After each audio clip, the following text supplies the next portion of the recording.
ఖమ్మం కార్పొరేషన్ల యంత్రాల ఆధునీకరణల భాగంగా 43 లక్షలతోటి కొన్న రోడ్లు ఊడ్చే స్వీపింగ్ మిషన్ను ప్రారంభించారు ఎమ్మెల్యే పువ్వాడ అజయ్. కార్పొరేషన్ను అభివృద్ధి చేసేందుకు ఎక్కువ నిధులు కేటాయిస్తున్నామన్నారు. ప్రధాన రోడ్లను శుభ్రం చేసేందుకు ఈ మిషన్ను వాడనున్నట్టు చెప్పారు.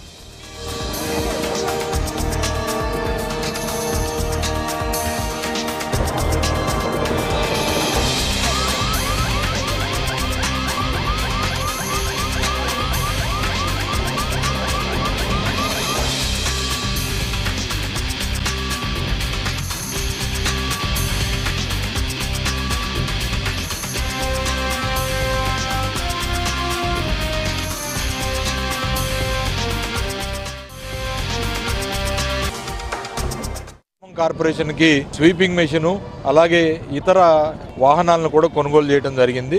ఏదైతే 4 లేన్ 6 లేన్ రోడ్స్ ఉన్నాయో ఆ రోడ్స్ అన్నిటి మీద కూడా ప్రతిరోజు స్వీపింగ్ మెషిన్ ని ఉపయోగించి రోడ్లను పరిశుభ్రంగా ఉంచడానికి ఈ రోజు నుంచి కార్యక్రమం మొదలుపెట్టాం. చెత్త సేకరణ కోసం అని చెప్పి ఆటో ట్రాలీలు ఏవైతే ఉన్నాయో వాటిని కొనుగోలు చేయడం జరిగింది. 20 రాష్ట్ర ప్రభుత్వం నుంచి మరొక 100 ఆటో ట్రాలీలు ఆగస్టు 15వ తారీఖు నాడు విడుదల చేయడం జరుగుతూ ఉంది. వాటన్నిటిని కూడా కలిపి ప్రతి డివిజన్లో కూడా తడి చెత్త పొడి చెత్త సేకరణ కార్యక్రమానికి కూడా ప్రణాళికలు రూపొందించమని చెప్పి మంత్రివర్యులు కేటీఆర్ గారు